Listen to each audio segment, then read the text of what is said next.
Hey guys, tonight we're slipping quietly into the snowy woods of 19th century Canada, where the wind bites your cheeks, the moonlight glints off crusted snow, and tiny drops of sticky sweetness cling to the trunks of maple trees like jewels from another world. You kneel close to touch the sap with your fingertip and whoops, you're stuck. Literally. Welcome to the weird and wonderful history of how early Canadians used maple sap as glue. Yup, actual tree sap glue. Now, you probably won't survive this if you try to fix your iPhone screen with syrup, but back then, this was cutting-edge homesteader tech. So before you get comfortable, take a moment to like the video and subscribe, but only if you genuinely enjoy what I do here. And hey, drop your city and current time in the comments. I love seeing where and when you're tuning in. Now dim the lights, maybe turn on a fan for that soft background hum, and let's ease into tonight's journey together. You trudge quietly through the maple grove, each step crunching in the frozen crust of late March snow. The trees stand like sentinels, bare tall, and already weeping with the early signs of thaw. You spot the first drip forming on a shallow cut in the bark, shimmering in the pale moonlight like liquid crystal.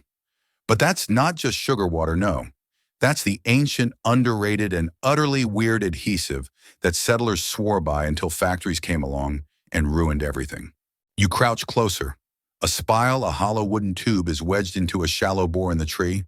From it, the sap drips slowly, a steady tick, into a wooden pail below. The surface is clear, viscous, barely sticky, but you already know in time it'll turn into something else entirely. Something useful, something clingy, something oddly powerful. See, the sap starts as innocent sugar water, but given time, heat, and enough patience, it thickens into a tacky amber substance with surprisingly good adhesive qualities. Early Canadians knew this instinctively, not from chemistry textbooks, but from watching how it gummed up tools, how it clung to fabric, how it hardened like candy if left too long in the sun. Some of the earliest uses were almost accidental. A wooden ladle left in the sun coated with sweet sap ended up stuck to the side of a bucket. A cabin window shutter fixed temporarily with sticky bark resin held through 3 storms. Curious minds, and let's face it, some desperate ones, began experimenting. Now, don't get ahead of yourself. This wasn't super glue. It wasn't going to hold a collapsing barn or reattach your finger. Please don't try. But for day-to-day fixes, for the kind of, oh no, the handle broke again moments, maple sap boiled down into syrupy concentrate or further into candy glue taffy works surprisingly well. And unlike pine pitch, which was smoky pungent, and messy maple was clean sweet smelling and already part of the domestic routine. After all, if you were boiling sap for syrup anyway, why not double down and fix your broken butter churn while you're at it? There's something quiet and meditative about watching sap drip slowly, patiently into a wooden pail. You settle onto a stump-gloved hands, folded breath, curling into the cold night. Back then, this was a kind of sacred time. The sap run lasted only a few weeks a year, just as winter loosened its grip just before the buds emerged. And during that window, every able-bodied person helped. Kids fetched pails, teens hauled sleds, and the elders, they stirred endlessly. The boiling process was crucial. Raw sap was too watery. To transform it into glue, you had to reduce it. A lot. That meant hauling it to the sugar shack, a drafty log cabin near the edge of the woods where a giant flat pan waited over a roaring fire. The steam rose thick, sweet, and cloying. You stirred it with long wooden paddles until it darkened and thickened, bubbling like a witch's brew.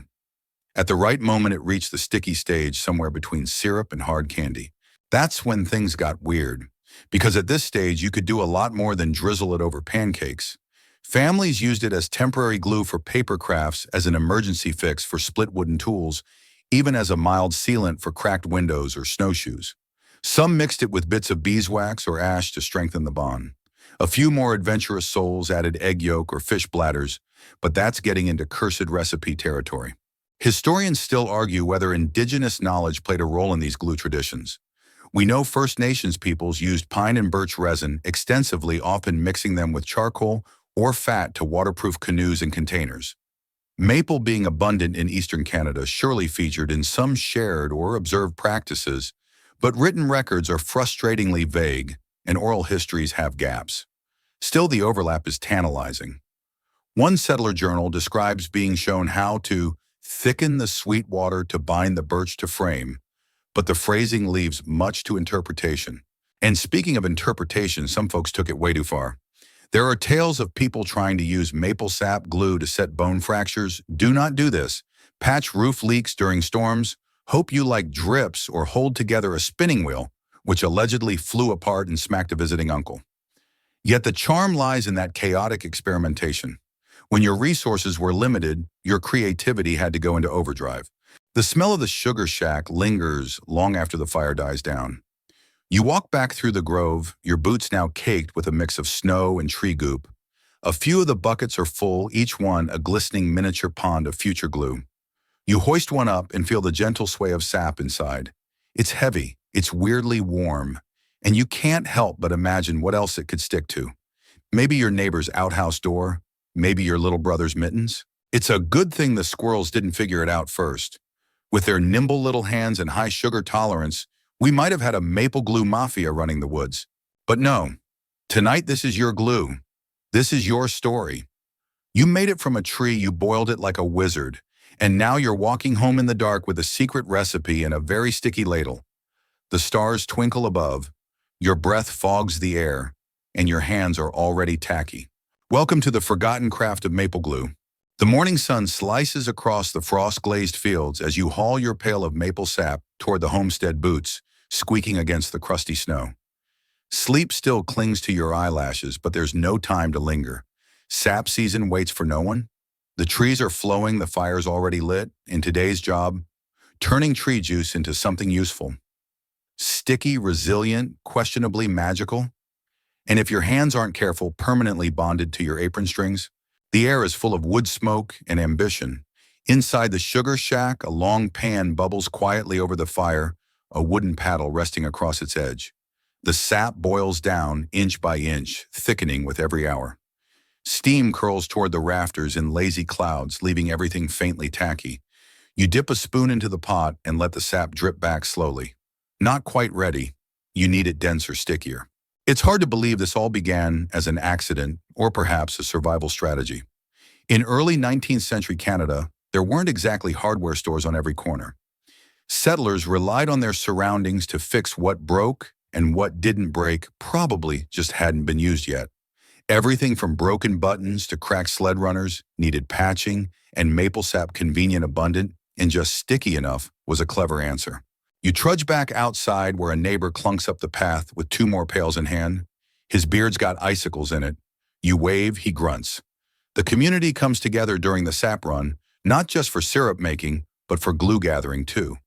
Every family has its own trick. Some boil it longer, some add ash, some swear by stirring with pine twigs to wake the sap spirits. And yes, one woman insists hers only works if she sings to it, loudly, off-key. The process itself feels like a ritual. First, you tap the trees, drilling a shallow hole, hammering in a spile, and hanging a bucket. The sap flows best when daytime temperatures climb above freezing, but nights stay cold. Too warm, the flavor spoils. Too cold, nothing flows. It's a delicate dance with nature, and you're not always the lead. Once collected, the sap must be filtered. No one wants bark bits in their glue. Cheesecloth works best. Then comes the boil, and here's where the magic happens. As the sap reduces, sugars concentrate, and the texture transforms from watery to syrupy to downright taffy-like. For glue, you stop just before candy stage around 230 degrees, give or take a few anxious minutes. And here's the trick. Most folks don't tell you, let it cool just a little before using it. Right off the fire, it's like lava.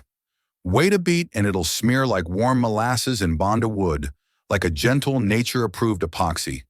No, it won't hold up under heavy weight or intense moisture, but for basic fixes, it's surprisingly capable. One winter, your great-aunt used maple glue to reattach the handle of her teapot. Worked like a charm until she poured in boiling water, and it slid off into her lap. That's the thing settlers learned fast, that maple glue was best for dry applications. Paper, leather, light woods, small seams. Anything involving heat or humidity. You were asking for embarrassment. Still, the applications were endless. You used it to patch small cracks in furniture, to fix the heel of a boot, to repair a wooden toy horse that had lost a leg during a particularly violent sibling disagreement. One family even glued their outhouse door latch when the metal hook snapped in a snowstorm, just long enough to prevent some very personal disasters. And when glue wasn't needed, the same concentrated sap became candy. Kids would pour lines of hot syrup onto snow, roll it up with sticks, and pretend it was toffee, which worked great until someone mistook the glue batch for the candy pot. That kid spent an entire evening with their jaw clenched shut. Literally. Lesson learned, label your buckets. But not everyone had access to iron pans or steady fires. In poorer or more remote areas, families boiled sap in clay or copper pots, often outdoors. Some used stones heated in fire pits, dropped into wooden troughs of sap, a slower, riskier method that occasionally involved scorching eyebrows. Yet people persisted. When nails were expensive and store-bought glue was rare, maple sap became an essential tool in the survival kit. One oddball used decoying animals. Hunters sometimes smeared hardened sap on trap edges to mimic the smell of bark or sugar, hoping to lure in unsuspecting beavers or rabbits. Historians still argue whether this actually worked or if it was just another tall tale spread over a barrel of ale. But hey, stranger things have been tried, like the time someone tried to seal a broken canoe paddle with maple glue and crushed beetles for strength. Spoiler, it did not work. And then there were the pranksters. Teenagers with nothing better to do and way too much sap on their hands found all sorts of mischievous uses. Gluing hats to benches, sealing siblings' drawers shut, spiking church pews.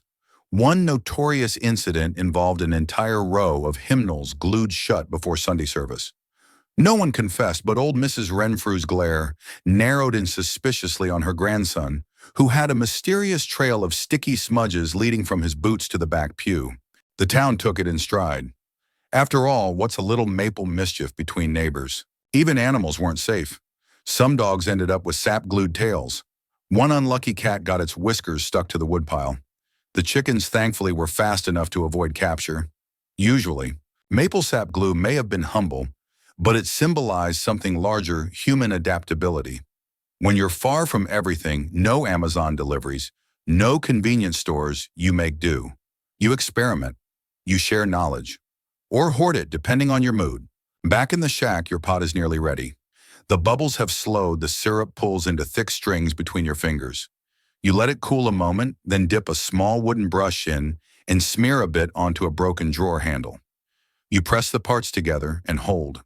Warmth radiates through the wood. You count to 30, let go. It sticks. Is it perfect? No. But it's enough. And in a world of constant wear and tear, enough can feel like a miracle. You close the shack door behind you, breathe in the smoky air, and walk back across the crunchy yard. The snow is melting now, dribbling from the eaves. Spring is coming, and thanks to the trees and a little fire, you're just a bit more ready for it. You're back in the grove before dawn, guided only by the faint glimmer of starlight on crusty snow. The maples stand tall around you, silent, dignified, and just slightly leaky. You tilt your head, listen for the faint plink of sap dripping into tin. It's almost meditative, if you weren't half frozen and desperate to beat the sun to the best trees. By now your hands move with memory. You check the buckets, empty the full ones, and retap the tree that froze overnight. The rhythm becomes a little ritual. Tap, tilt, listen, pour, move.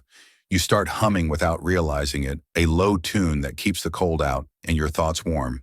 This section of the woods isn't just good for sap. It's the spot old Mr. Dunleavy claimed was glue gold.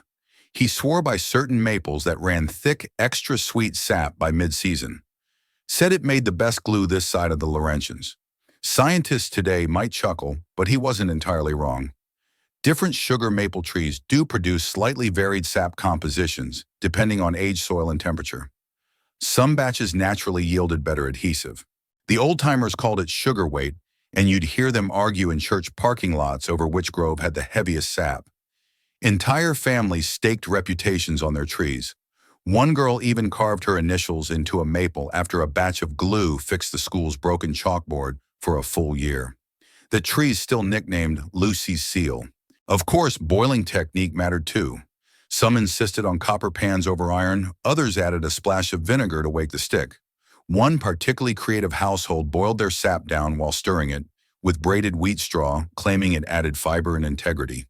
Historians still argue whether that was science or pure lunacy, but hey, it held the bottom of their butter churn together through 2 pregnancies and a pig stampede. And while most households kept their glue batches separate from their syrup batches, mistakes happened. Once a shipment of maple glue was accidentally sold at a village market as candy. The resulting dental damage haunted local children for weeks and one dentist for years. He retired early, with a limp. You crouch now at the edge of a gully where the trees lean just slightly eastward. Here the sap flows earlier. There's a particular maple with a gnarled base, everyone calls it gripper. Legend says a boy once got his boot stuck in its sap and had to walk home barefoot, howling the whole way. You don't know if that's true, but the tree does produce the thickest, slowest drips you've ever seen. One tap and the sap barely falls. It stretches like honey before letting go. This slow drip is prized. It usually means higher sugar content, and that means stronger bonds when reduced.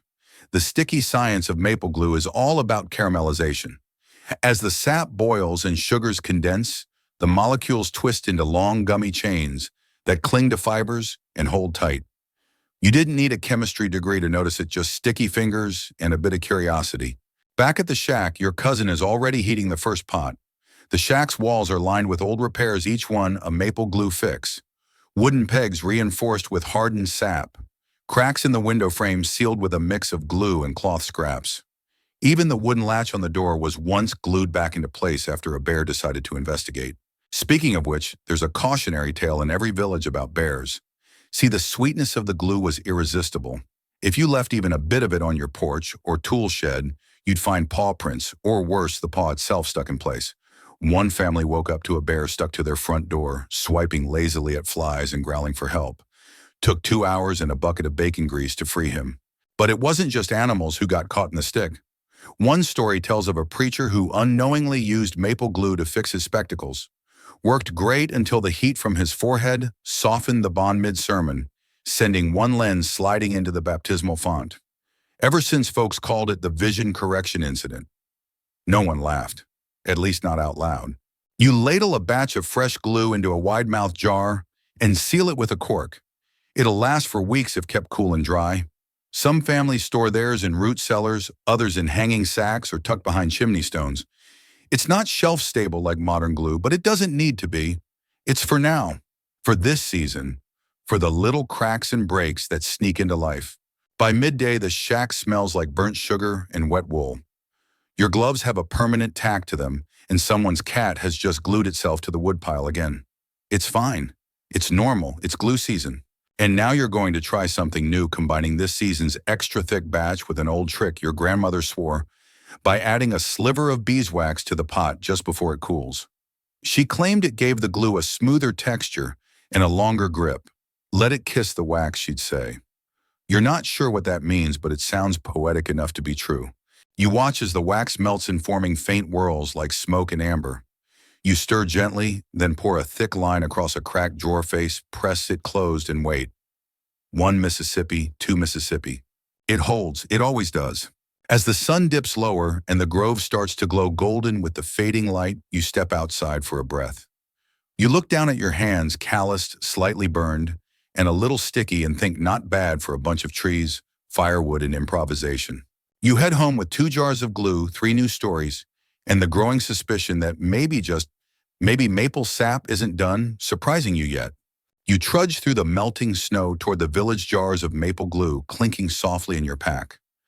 The air is sharp with the scent of thaw, wet earth wood smoke, and the faint tang of sap on your gloves. It's market day, and as you near the square, the usual bustle hums like a distant stream.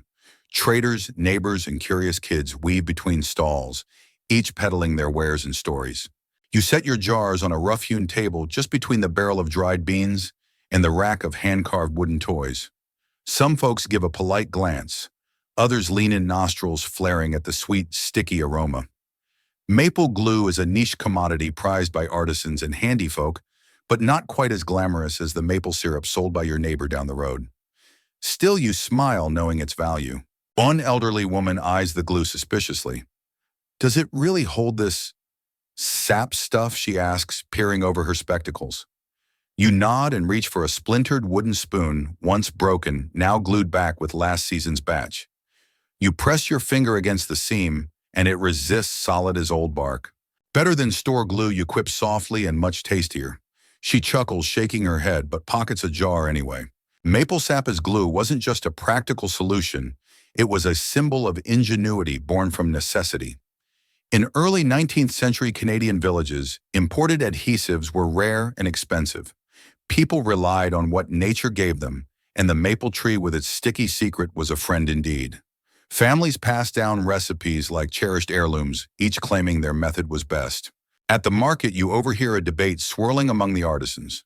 Some swear by boiling sap down to a thick syrup and mixing it with flour or rye paste for extra hold. Others argue that pure sap glue reduced just so is stronger. Historians still argue whether these variations stem from regional tradition or simply the vagaries of individual taste. Nearby, a blacksmith offers you a wary glance, his hands scarred from years at the forge. "I fix iron, not wood," he grunts. But even he concedes that when he needs to patch a wooden tool handle, he reaches for a pot of boiled sap first. Your attention drifts to a young boy trying to fix his sled runner. The wood is cracked and his father sighs, suggesting nails and screws, but the boy's mother hands him a jar of maple glue and a brush. "Try this first," she says, smiling. The boy carefully spreads the sticky sap over the crack, pressing the pieces tight.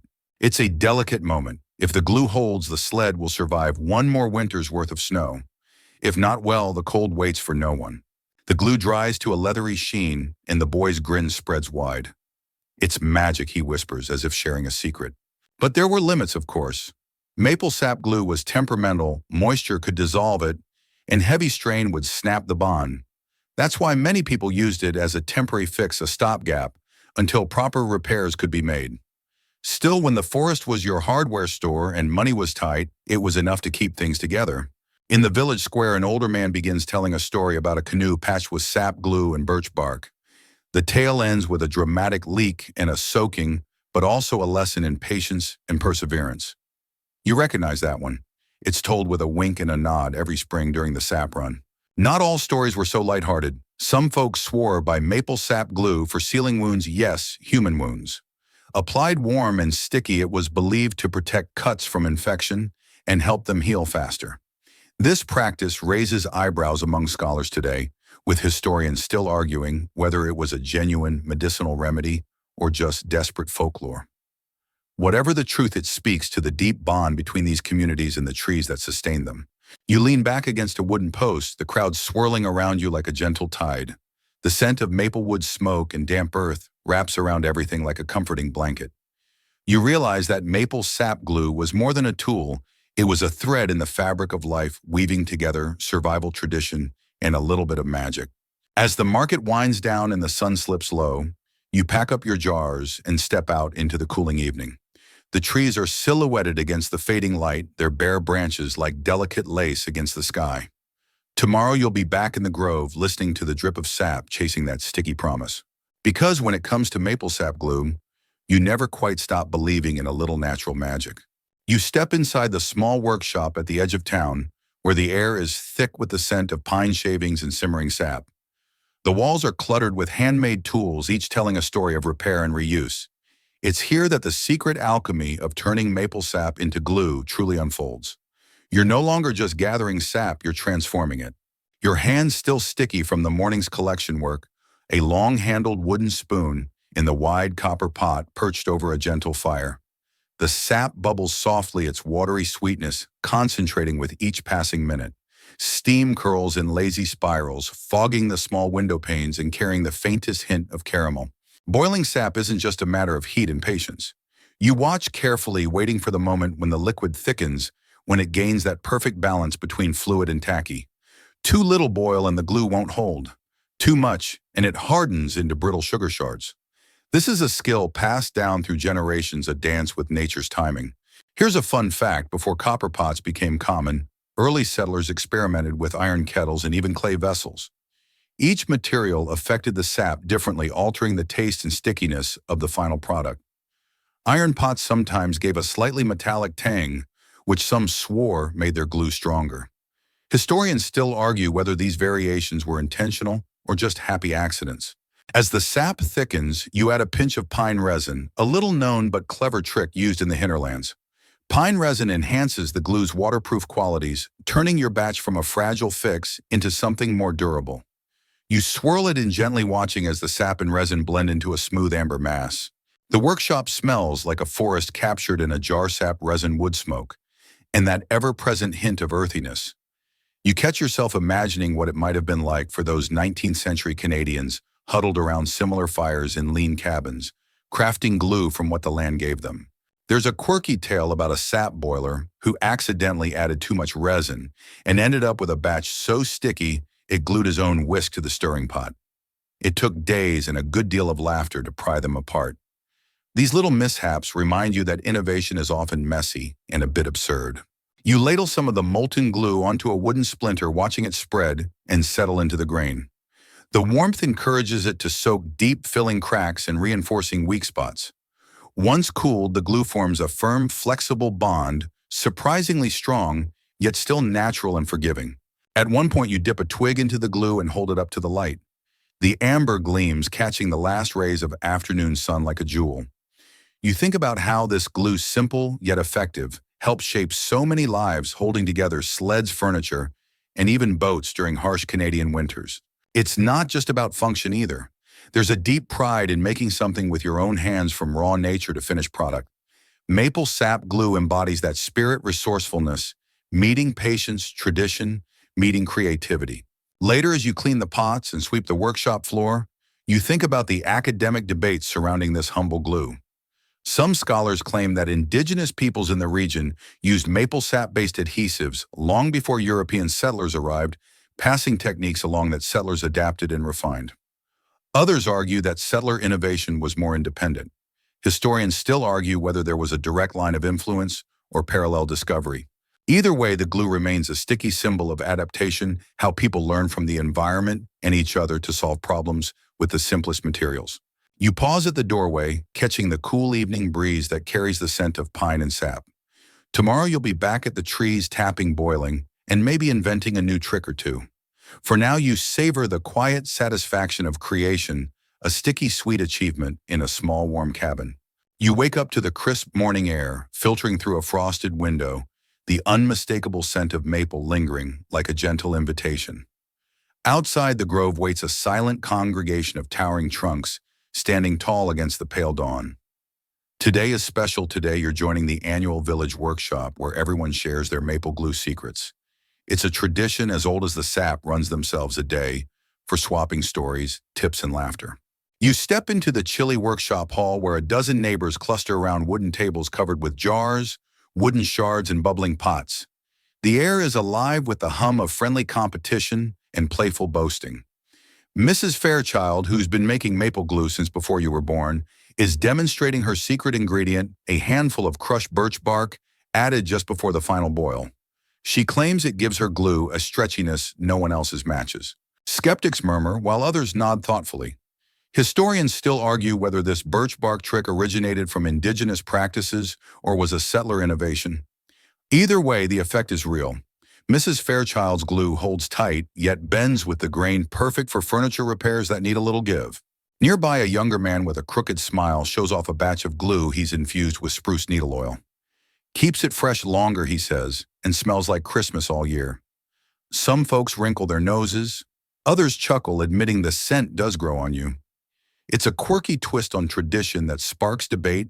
Are these adaptations genuine improvements or just fanciful experiments, scholars still argue. As you listen, you can't help but marvel at how this simple sap has inspired such creativity.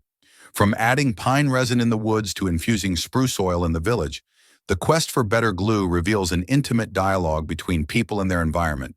Mrs. Fairchild invites you to try your hand at making glue with birch bark.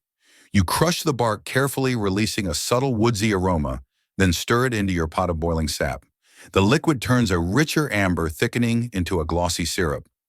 You dip a piece of old leather into the mixture and press it onto a cracked wooden box. After a few moments, you gently pull the box closed, feeling the bond firm under your fingers. Not bad, Mrs. Fairchild says with a knowing smile. Between batches, you overhear a lively discussion about the glue's medicinal use. Some villagers swear maple glue was used to seal wounds and protect cuts during harsh winters, While medical professionals today would raise eyebrows, there's a whispered consensus that the glue's natural antiseptic properties might have offered some protection. Historians still argue how widespread or effective this practice really was, but the stories persist woven into local lore. At one point, a child runs in holding a broken wooden toy, her eyes wide with hope. Her father gently applies a dollop of fresh maple glue, smoothing it over the crack. As the glue sets, the child hugs her repaired toy tightly, a smile spreading across her face. This moment, simple yet profound, captures the glue's true magic, not just as adhesive, but as a connector of hearts and memories. The workshop hums with warmth and community, a reminder that maple sap glue is more than just sticky stuff. It's a symbol of resilience, creativity, and the quiet power of nature's gifts. As the afternoon light fades, you pack up your jars feeling a deep connection to this tradition that stretches back generations. Tomorrow the forest will call you again, and the sap will flow ready to be transformed once more into the glue that holds your world together. You trudge back into the forest, boots sinking slightly into the softening ground, the scent of damp leaves and budding maple buds mingling in the air. The sap run is still on, though, nearing its end, and the rhythm of tapping trees and gathering sap feels like an old song you know by heart. But today your mind drifts toward the curious tools used in sap collection, and more intriguingly, the makeshift vessels once employed to store and transport maple glue. It's easy to assume that maple glue was always stored in fancy jars or modern containers, but in the 19th century, people had to get creative. Hollowed-out gourds, birch bark containers, and even pig bladders were common vessels. Yes, pig bladders, more flexible than rigid containers, they allowed sap glue to be squeezed out like an early glue tube.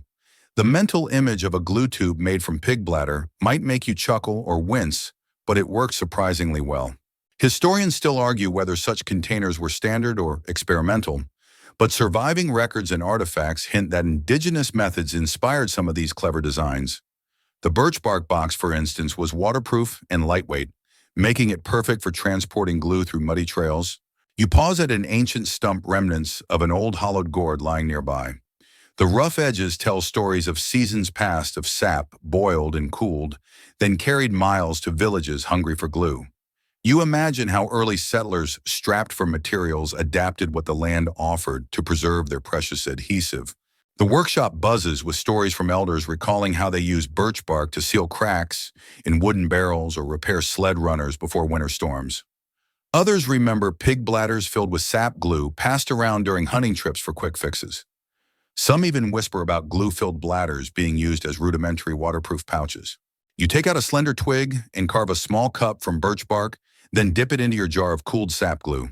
The bark absorbs some of the glue's amber sheen, its texture rough yet elegant. It's tactile proof of an intimate relationship between people and the forest. This resourcefulness extended beyond storage. Some villagers fashioned brushes from animal hair or bundled twigs to apply glue precisely. Others used heated sticks to smooth the glue over cracked surfaces, a technique that made the bond stronger as the sap set. One quirky account tells of a family who accidentally glued their own hands together when a pot of sap boiled over under their gloves. It took hours and a hearty laugh to separate them, a sticky reminder that maple glue is as much a part of life's mishaps as its successes. Despite its humble origins, maple sap glue played a vital role in everyday repairs, holding together the fragile balance of life in the Canadian wilderness. Its portability and ease of application made it indispensable, especially when traders and travelers needed quick, reliable fixes far from home. Yet scholars continue to debate just how widespread these storage and application methods were. Was the pig bladder really common or merely a fringe curiosity? Did birch bark containers vary regionally? Historians still argue. You tuck your carved bark cup away, feeling the rough texture beneath your fingers and the warmth of tradition in your chest. Every tool, every container, every story is a thread woven into the sticky tapestry of maple sap glue's legacy. As you make your way back to the village, the sun dips low, casting golden hues through the canopy. You carry more than just glue, you carry centuries of ingenuity, of adaptation, and a touch of forest magic. You find yourself sitting by a fire pit outside a cozy cabin, the warmth licking your cheeks as the evening settles in. Around you, the quiet crackle of burning wood is punctuated by stories shared in low voices. Tonight, the talk is about the surprising versatility of maple sap glue, how it found its way beyond everyday repairs into the world of art, music, and even ceremonial life. One elder recalls a tale from his grandmother about a local craftsman who used maple glue to assemble delicate wooden flutes. The glue's flexibility allowed the instrument to survive the fluctuating humidity of Canadian winters without cracking. Those flutes sang, "Sweet," she used to say, and the glue was part of their soul. You run your fingers along a rough carving, imagining the craftsman's careful application of the sap glue, the slow drying process the hopeful breath held as the pieces came together. In this way, maple glue was not just a practical tool, but a subtle collaborator in the creative process. It wasn't only musical instruments. Artists and woodworkers sometimes used maple sap glue as a natural adhesive in creating intricate wooden toys and puzzles. Unlike harsher chemical glues, sap glue offered a gentle hold, easy to repair, and respectful of the natural materials. Some parents preferred it for their children's toys, wary of the unknown chemicals creeping into modern adhesives. You learn about a fringe practice whispered among collectors and enthusiasts, where sap glue was combined with charcoal or powdered minerals to create an early form of ink or paint binder. This usage is hotly debated. Historians still argue whether this was widespread or simply an inventive experiment of a few curious minds. As the fire crackles, you consider how the glue's natural origin and gentle qualities made it appealing for uses beyond mere fixes. In a way, it was a bridge between survival and expression, a sticky little thread connecting utility with beauty. There's also a curious story about maple glue being used in local ceremonies. Some indigenous groups reportedly applied sap-based adhesives to wooden masts or ritual objects symbolizing the bond between the community and the forest spirits. While concrete evidence is scarce, oral histories hint at this spiritual dimension. Historians still argue about the exact nature and prevalence of such practices. You look up at the starlit sky, feeling a deep respect for the unseen layers of meaning hidden in something as simple as sticky maple sap. It's a reminder that even the most ordinary substances carry extraordinary stories. The conversation drifts to more practical matters again, with villagers debating the best drying conditions for glue or sharing tales of failed batches that hardened too fast. Laughter bubbles up frequently, mingling with the fire's warmth and the night's chill. As the fire dies down and the embers glow faintly, you tuck your jars of maple sap glue into your pack. You feel a quiet gratitude not just for the glue itself, but for the rich human tapestry it's woven through from forests to workshops, ceremonies to childhood. Walking back inside, you realize that every drop of sap, every bond formed, and every story shared is part of a sticky, sweet legacy that still holds fast after all these years. You find yourself wandering along a snow-dusted trail, the crunch of frozen leaves beneath your boots, the only sound breaking the stillness. Winter is creeping in, and the sap run has slowed to a hush. But the maple glue story doesn't freeze with the season. It actually evolves, adapting to cold weather challenges that 19th century Canadians faced head-on. You pull your coat tighter, remembering tales of how a sap glue was essential during winter months, when wood and leather cracked from the bitter cold. Glue's flexibility could mean the difference between a broken sled and a successful journey across frozen lakes. One fascinating fact emerges from old letters and diaries. Some families stored their glue in small iron containers near the fire, carefully reheating it when needed to keep it pliable. The glue had to be warm to apply properly. Too cold, and it turned brittle. Too hot, and it lost its adhesive power. This balancing act was a daily ritual, almost a dance with temperature. Interestingly, a quirky practice involved mixing small amounts of animal fat into the glue before application during the coldest months. The fat acted like an antifreeze, keeping the glue supple and sticky even in freezing conditions. This blend smelled a bit odd. Imagine caramel mingling with old boot leather, but it worked surprisingly well. Historians still argue whether this animal fat addition was widespread or confined to a few resourceful families. Some early records dismiss it as a folk remedy, while others praise it as ingenious adaptation. You stop beside a frozen pond watching as a family repairs their wooden toboggan with fresh maple glue. The glue steams softly as it's heated over a small flame and spread carefully over cracked wood. The process seems almost meditative, the glue bonding wood like a silent promise of adventure to come. This season also brought its share of challenges. Sap collection slowed because the freeze-thaw cycles required for good sap flow became unpredictable. Yet maple glue remained a steady companion. It was used not only for repairs, but also for waterproofing seams on snowshoes and sealing cracks in leather boots. You recall an odd anecdote about a trapper who glued small pieces of fur onto his boots to patch holes using maple sap glue as the sticky agent. The result was far from elegant, but effective enough to keep his feet warm and dry. It's a quirky reminder that practicality often trumps aesthetics when survival is at stake. Your boots crunch along the snowy path, and you think about how the glue's flexibility and reliability under extreme conditions reflect the toughness and ingenuity of those who relied on it. It wasn't just an adhesive, it was a tool of resilience. You overhear an old-timer's debate about whether the glue's effectiveness in winter was better than commercial alternatives that arrived later. Nothing beats the sap, he insists, his voice thick with nostalgia. Historians still argue if commercial glues really replaced traditional maple glue entirely, or if both coexisted for decades. The sun dips low, casting long shadows over the snow as you tuck the memory of winter glue into your mental toolkit. It's another chapter in the ongoing story of maple sap's sticky versatility, a story as enduring as the seasons themselves. You drift into the quiet hum of a 19th century Canadian workshop, the smell of sawdust thick in the air, mingling with the sweet aroma of simmering maple sap. The place buzzes with energy as families and tradesfolk gather to share techniques, swap tools, and demonstrate new ways to use maple glue. It's clear by this point the humble glue is more than a fix-it tool, it's an ingredient in innovation. One of the main curiosities is the way maple glue influenced early woodworking joinery. Unlike modern glues that harden rigidly, maple sap glue's natural flexibility allowed wood joints to move slightly without cracking a feature, essential in Canadian climates where wood expands and contracts dramatically. Craftsmen prize this quality, especially in furniture, meant to last through rough winters and damp summers.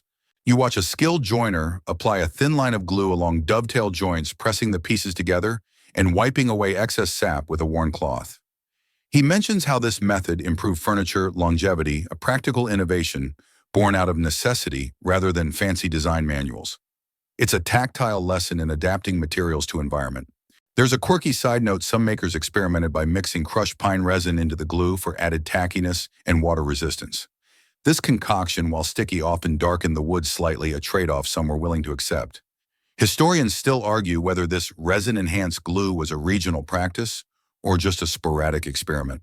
You overhear a debate about whether this resin mixture gave the glue waterproof properties that truly rivaled later commercial adhesives, or if it simply made it messier and harder to work with. The jury's still out. Another fascinating use emerges in the construction of wooden barrels essential for storing everything from salted meat to maple syrup itself. Barrel makers or coopers sometimes use maple glue to seal tiny gaps between staves, supplementing the swelling wood's natural seal. This dual approach made barrels less prone to leaks, crucial for trade and survival.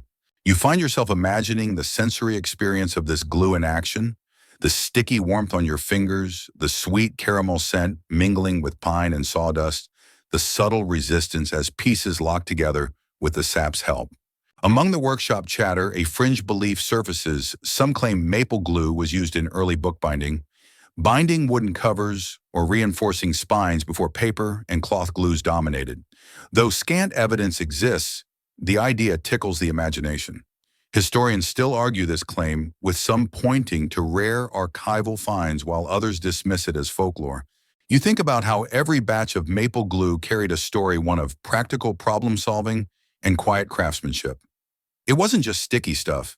It was the lifeblood of a growing culture, adapting to wood weather and human needs.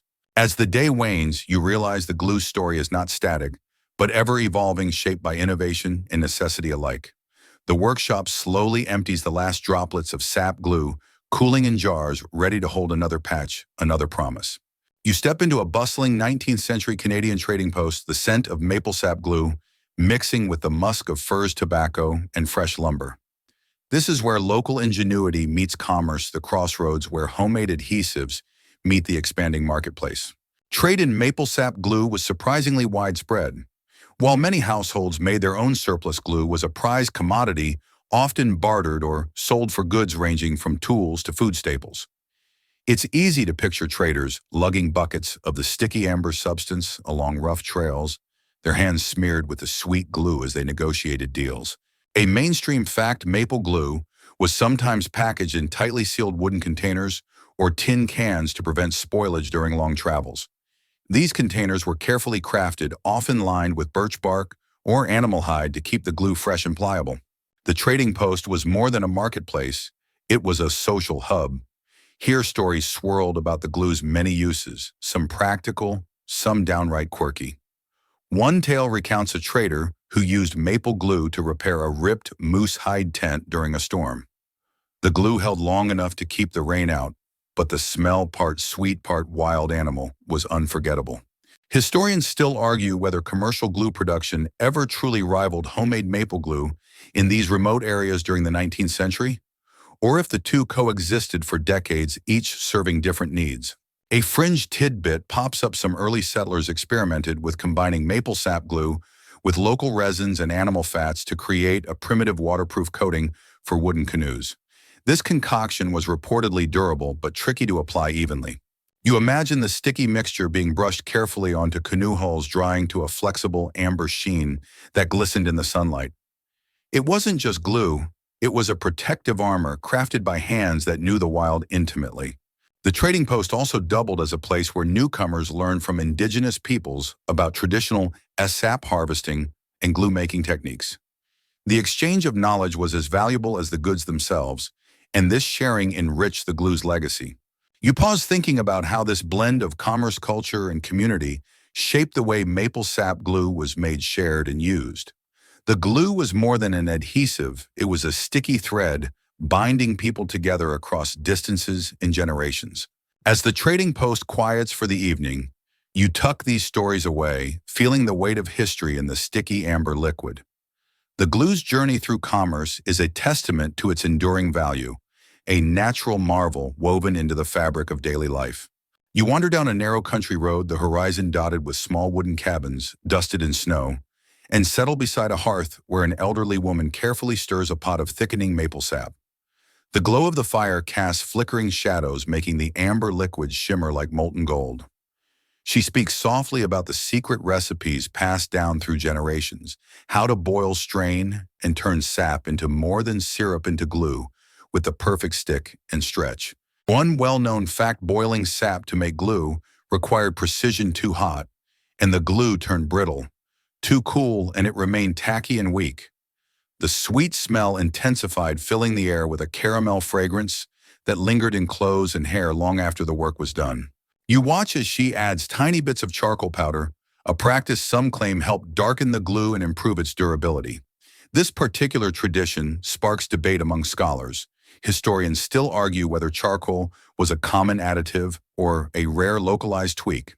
There's a charming fringe tale, she tells you, leaning in with a twinkle in her eye. During a particularly sticky winter, a family tried using leftover maple glue as a varnish for wooden sled runners. The result was a slippery, glossy surface that allegedly made sledding down hills faster and more thrilling, though it also led to some spectacular wipeouts. You laugh quietly, imagining the mix of triumph and disaster that must have followed such experimentation. Maple sap glue, it seems, was as much a playground for trial and error as a staple of survival. The woman's hands moved deftly, wiping away excess sap with strips of cloth made from old linen. She speaks of the glue's role in preserving family heirlooms, fixing cracked frames, reinforcing chair legs, and sealing wooden boxes that held treasured keepsakes. This glue was not just a tool, but a guardian of memories. You think about how intimate this craft is, how every batch of glue carries the hands and breath of its maker, a testament to patience and love. The community's connection to maple sap glue is a thread woven into the very fabric of daily life, blending utility with care. The woman's stories also touch on how changes in the late 19th century, introduction of commercial adhesives and industrialization, began to threaten these traditions. Yet she insists some families kept making maple glue well into the 20th century, valuing its natural qualities and the heritage it carried. Historians still argue about how quickly industrial glues replaced maple sap glue in rural Canada. Was the transition rapid, or did both types coexist in a slow, sticky dance of old and new? You sip warm tea, the sweetness reminding you of the sap's journey from tree to glue to legacy. The warmth of the hearth and the woman's gentle voice wrap around you like a soft blanket, a reminder that sometimes the stickiest stories are also the sweetest. You're trekking through a maple forest on a crisp spring morning, the sun filtering through budding branches, the air thick with the promise of sap runs.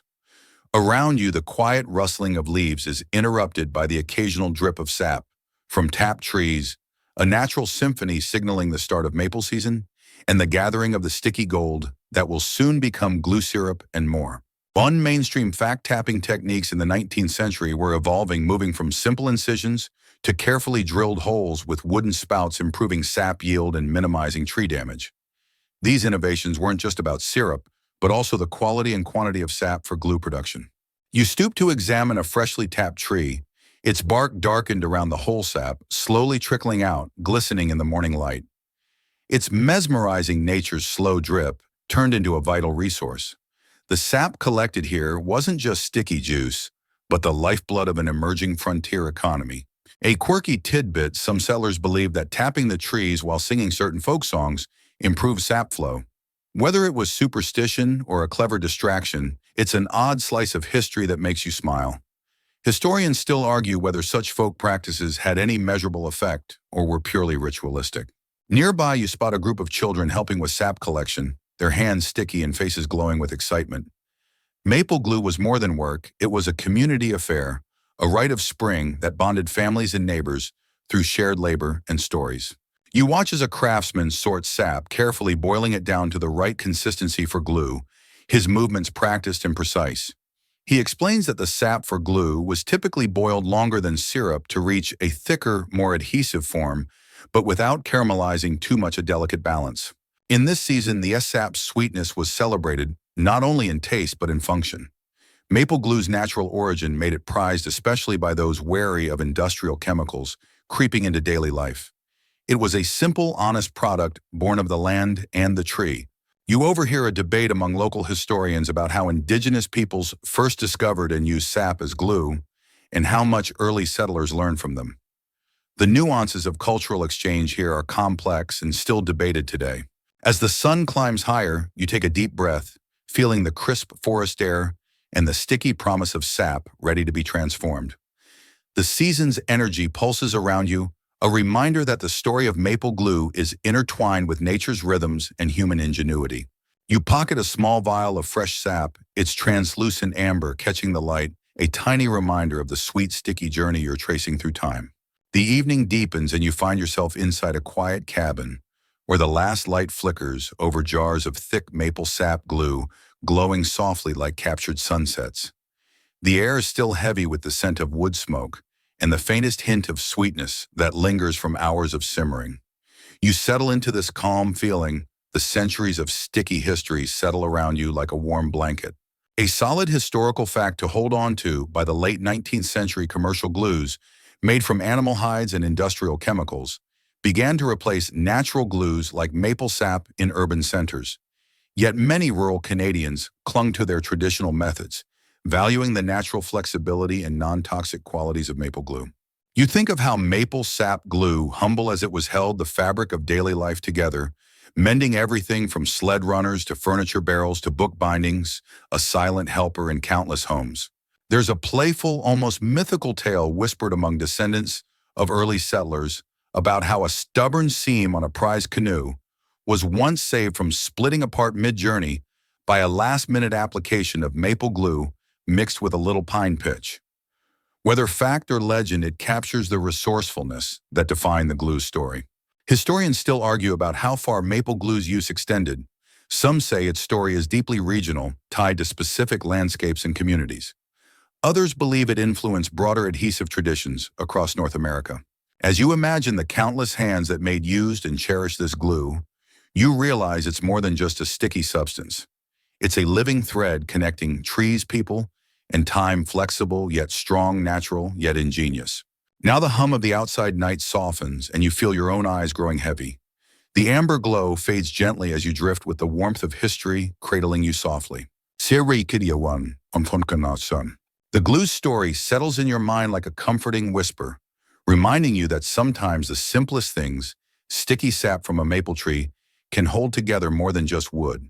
They hold together communities, traditions, and memories. Now, as the night deepens and your breathing slows, feel the sweet embrace of Maple's legacy, wrapping you in a calm, slow rhythm. Let the sticky threads of history weave into your dreams, soft, warm, and steady. You've journeyed far through sap and time. Rest easy now. Now, slowing the pace, the story drifts softened and tender. Imagine gentle breezes through maple leaves, the faint drip of sap echoing like a heartbeat. The warmth of wood, the quiet glow of embers, the soft crackle of stories told by firesides long ago. The world slows, the night deepens, and the sticky scent of maple sap lingers subtle and sweet. Breathe in the calm, let it settle. The glue of history holds you steady and gentle. Sweet dreams.